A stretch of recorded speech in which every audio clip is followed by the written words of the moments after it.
Ian and I both had a big love for donuts at the time, and when we were in Stamps and we would be working on projects either on the weekends or over breaks, we would oftentimes drive to Washtenaw Dairy to get some donuts. We figured it would be fun to do branding around and just not take ourselves a little too seriously.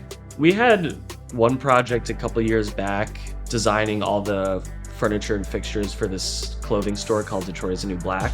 And pretty much just without too much direction, just said like, design it. Yeah, and so we were just given full freedom. And when we came up with something that we were really excited about, she was excited about it too, didn't really have much critique. And I think that was just really exciting because especially at the time, we were a little bit more directed towards like trying to do some more interior like design work, not just the furniture side. So to have that opportunity to kind of really create most of the space was super exciting. In terms of what's like directly applicable to what we're doing, John Marshall was like a pretty big influence, I think. Almost less so about like the skills that we were taught in the actual fabrication and more so just like having a discerning eye and like what quality means and like what keeping tolerance means. I actually found like critiques super interesting. I enjoyed sitting in critiques and actually having conversations about people's work. I think that the class that I'd already mentioned was sort of like the catalyst to wanting to like continue to learn and know that this was like a sort of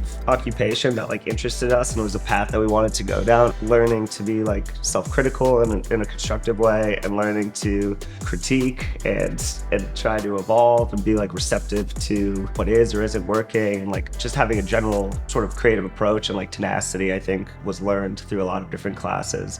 I don't think putting the expectation and the pressure on yourself that you're going to be like a master of anything by the time you're like 22. Yeah. It's more about like setting yourself up to want to continue to get better at something. Making your passion your full-time job can be really rewarding, but I don't think it's like the only answer. I don't think it's the only way to like a fulfilling career. I'd be lying if I said that like my priorities, 8 years out of school are like exactly what they were. So I think it's okay too for your goals to change and to evolve, and it's like you don't have to like blindly follow something. You can be checking in on what you're doing, how it's working for you, and make changes whenever you need to. So I think it's more about just like keep going. If you're not getting what you want out of your career or whatever, then maybe it's time to shake it up. And if you are and it's not exactly what you thought you were going to be doing, that's not like a failure. That's okay too.